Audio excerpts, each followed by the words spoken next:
Welcome back to the channel and welcome to the last video in our long-haul domestic series. We're back where we started this series in Paris, France. However, we're not at Charles de Gaulle this time. We're actually at Paris' second airport, and that of course is Paris Orly. The best way I can describe this airport is Orly is to Paris what Gatwick is to London. And while today's flight may be the last flight in this mini-series, it's also the shortest domestic long-haul route we're taking in this series because we're heading across to the Caribbean to the gorgeous French island of Martinique and of course their capital city, Fort-de-France. Flight time is only 8 hours and 40 minutes and we're taking it on board the Air France Boeing 777-300ER. And of course this is provided in prepared 3D version 4.5 by the wonderful guys of PMDG. And while Air France do provide a daily service between Paris Charles de Gaulle and Fort-de-France in Martinique, I thought it would be a little bit interesting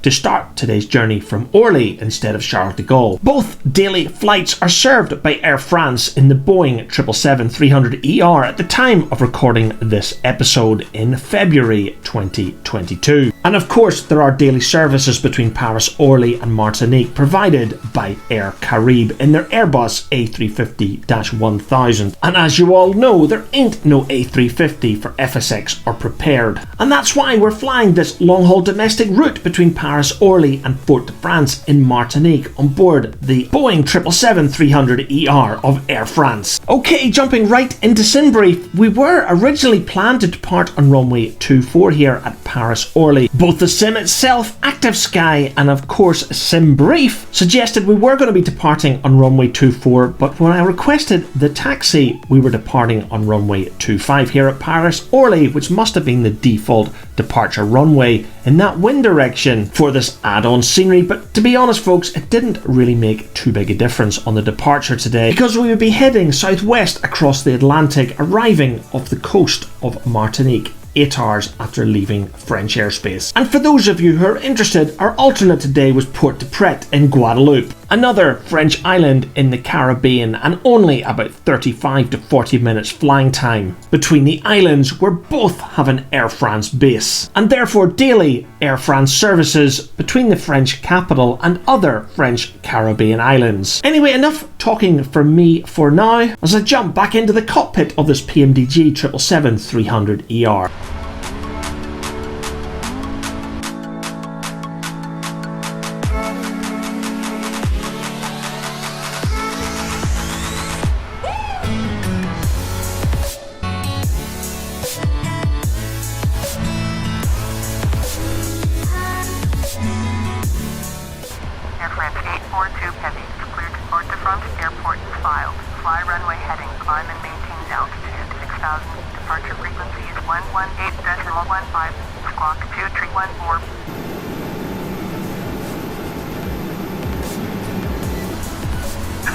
Hello Captain, we are ready for pushback.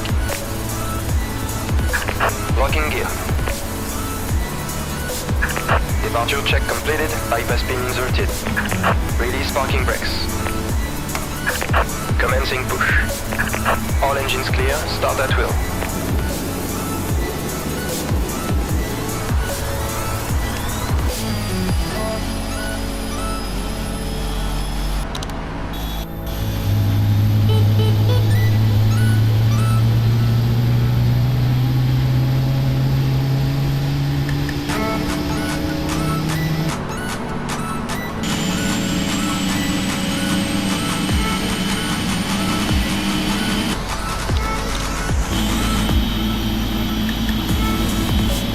Set parking brakes.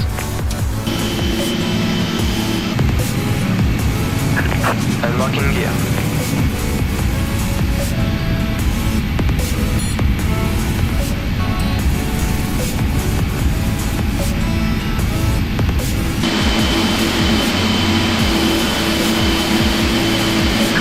Left is clear, right is clear.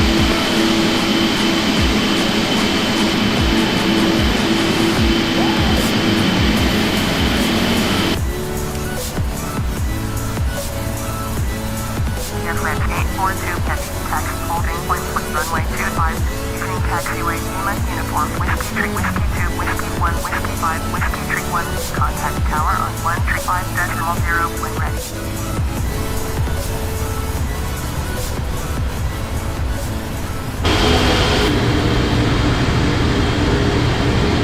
Paris Orly is one of those airports I don't tend to fly in and out of that often, so I'm not that familiar with the scenery specific departure runways depending on wind direction. For example, at UK's 2000 London Heathrow, the scenery by default has the departure runway set as 27 left or 09 right, while for landing it is always 27 right or 09 left. And the scenery that I've installed here and prepared at 3D version 4.5 is from JETSTREAM Designs, and it is of course their premium airport edition for Paris Orly here at the French capital. I do have quite a few JETSTREAM design scenery packs for prepared, but without a doubt this is the best one they've ever produced, well in my opinion anyway. JETSTREAM Designs have specifically configured this scenery for Paris Orly to be compatible with GSX Level 2, and what a good job it does. So I guess it is really just down to me to fly to this fantastic airport a little bit more often and get used to the quirks of the runway configuration.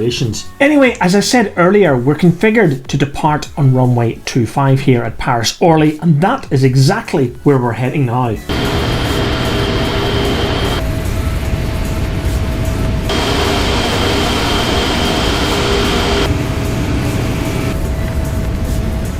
Orly Tower, Air France 842 Heavy, ready for IFR departure, runway 25. Air France 842 Heavy, cleared for takeoff, runway 25. Service way calm.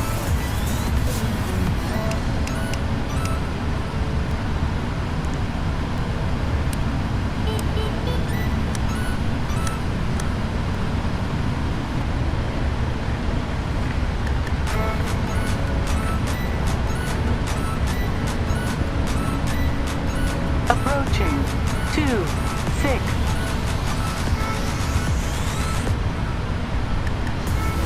On runway 26.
Passing through 10,000 feet, it was time to switch off the landing lights and the fasten seatbelt sign. Our initial cruising altitude was going to be flight level 340 or 34,000 feet, and we would get there during a number of step climbs as we burned off fuel. The final cruise altitude for this flight would be flight level 380 or 38,000 feet, but that wouldn't come until much later on in the flight. So with the Cherbourg Peninsula and the English Channel off to our right, that meant the open expanse of the North Atlantic was straight ahead of us. So as we climbed to flight level 340, it was time to sit back and enjoy this Air France 777 as we made our way first towards the Azores and then the Caribbean.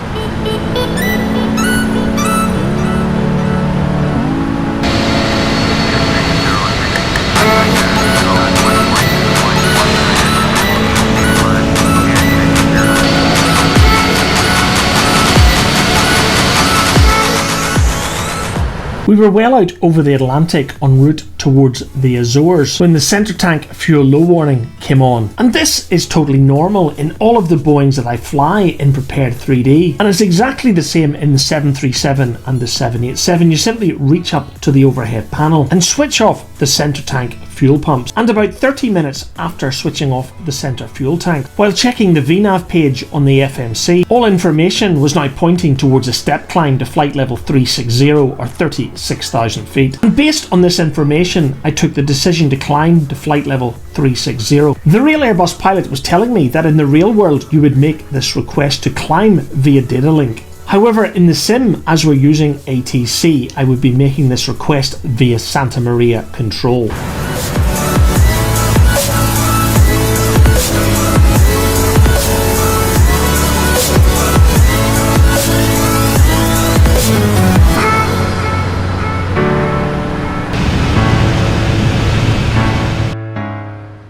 And several hours later, while talking to New York control and burning off enough fuel, it was time to make our last and final step climb to flight level 380 or 38,000 feet. As I described a few minutes ago, in the real world this would all be done via data link and not ATC, which is your only option in the sim.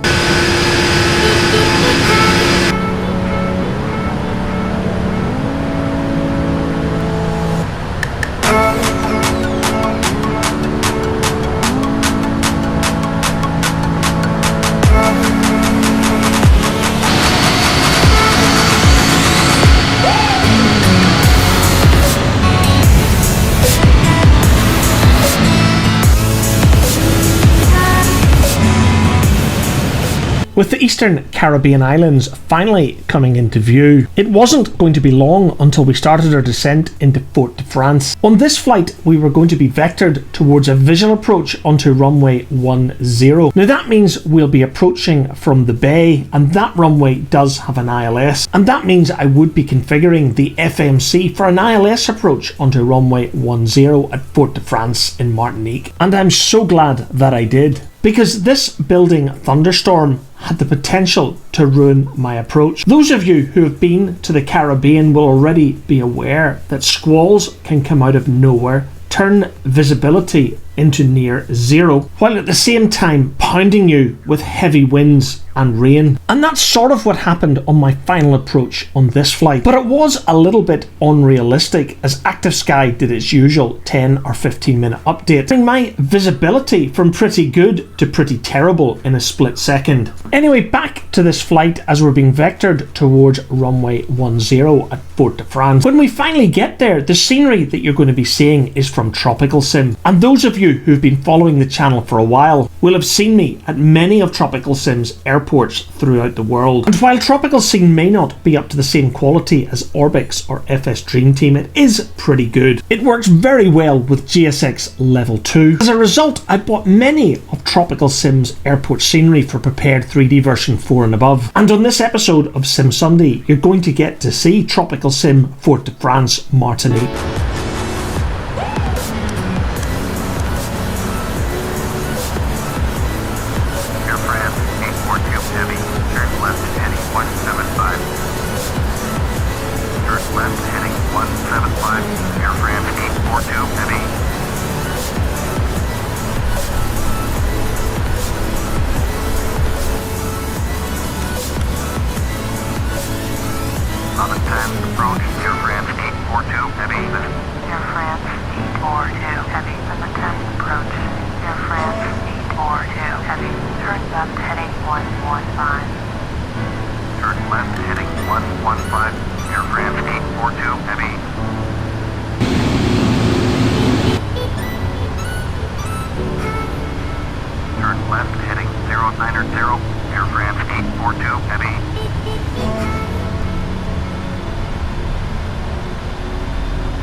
Descend and maintain altitude 3000 cleared visual. Runway 10 approach.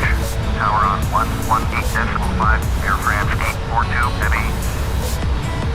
Port de France Tower, Air France 842 heavy is 10 miles west inbound visual. Runway 10 approach. Air France 842 heavy, Port de France Tower. Continued approach. Runway 10, altimeter 2988.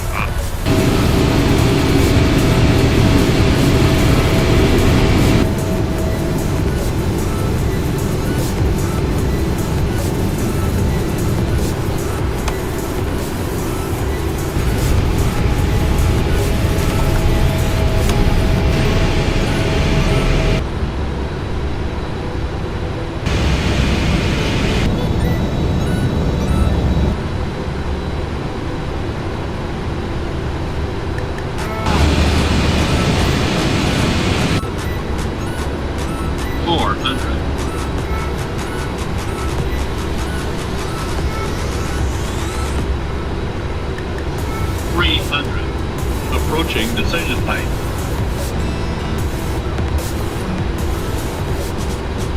Minimums.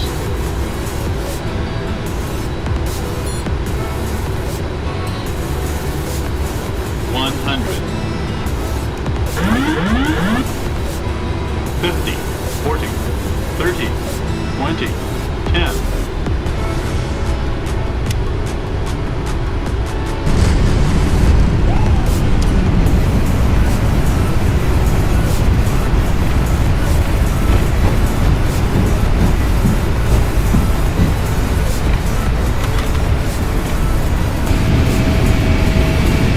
Welcome to Fort de France in the gorgeous French Caribbean island of Martinique. In my opinion, that sudden change in weather was rather unrealistic, because even in the Caribbean you can see these squalls coming from several miles ahead, allowing you to prepare for them. Anyway, we're down in one piece with a very short taxi to the terminal, and that means I've only got a few minutes to tell you about the next series on the channel, which I'm calling Round the World Low Cost. The challenge that I've set myself in Prepared 3D version 4.5 is to depart from London Luton on the 1st of June 2022, travelling eastbound around the world, returning back to London Luton on the 9th of June 2022. It must of course be a low-cost airline, using the real-world schedule from their website, and I'm only allowing myself to fly the same low-cost airline once in the series. It's going to be a 12-part series, and all of that to come in the next episode, so you know what to do if you want to continue to follow the channel. Don't forget to hit the subscribe button and press the bell icon to be notified when the next video is published. Thank you so much for watching another video here on Sim Sunday, and wherever you're flying in your virtual world, don't forget to fly safe.